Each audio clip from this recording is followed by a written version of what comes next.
বৰঘৰত লজ্জাজনক ঘটনা। লজ্জাজনক কথা।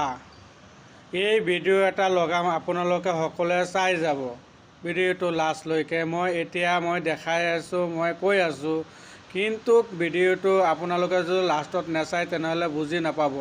মই এইখিনি কথা ক'ব বিচাৰিছোঁ, আমাৰ অসমত নিজে ককায়েকে নিজৰ ভনীয়েকক বিয়া কৰি লৈছে, সিন্দুৰ দিছে মূৰত।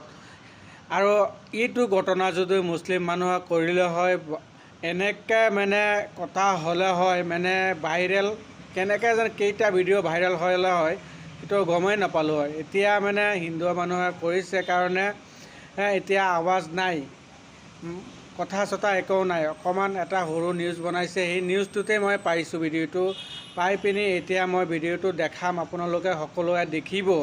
নেদেখিকৈ নাযাব, কিয় নেদেখিলে বুজি নাপাব নহয়। সেইকাৰণে মই ভিডিঅ'টো লগাই আছোঁ, চাবৰ কাৰণে আপোনালোকে ভিডিঅ'টো চাওক।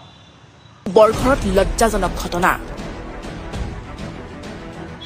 ককায়েকে নিজৰ কৰি ল'লে ভনীয়েকক। এই ঘটনাটো শুনিলে আপোনাৰো লাজ লাগি যাব। যুৱকজনৰ নাম আকাশ, ভনীয়েকৰ নাম নেহা। তেওঁলোক সহোদৰ, গতিকে দুয়োৰে মাজত আছে মিলাপ্ৰীতি। পিতৃ মাতৃৰ দুই সন্তানে ভালদৰে শিক্ষাও গ্ৰহণ কৰিছিল, কিন্তু আকাশে কৰিলে অঘটন। যুৱকজনে ভনীয়েক নেহাৰ শিৰত ঢালি দিলে সেন্দুৰ। অপাৰেশ্যন সিন্দুৰৰ সময়ত আকাশে ভগ্নী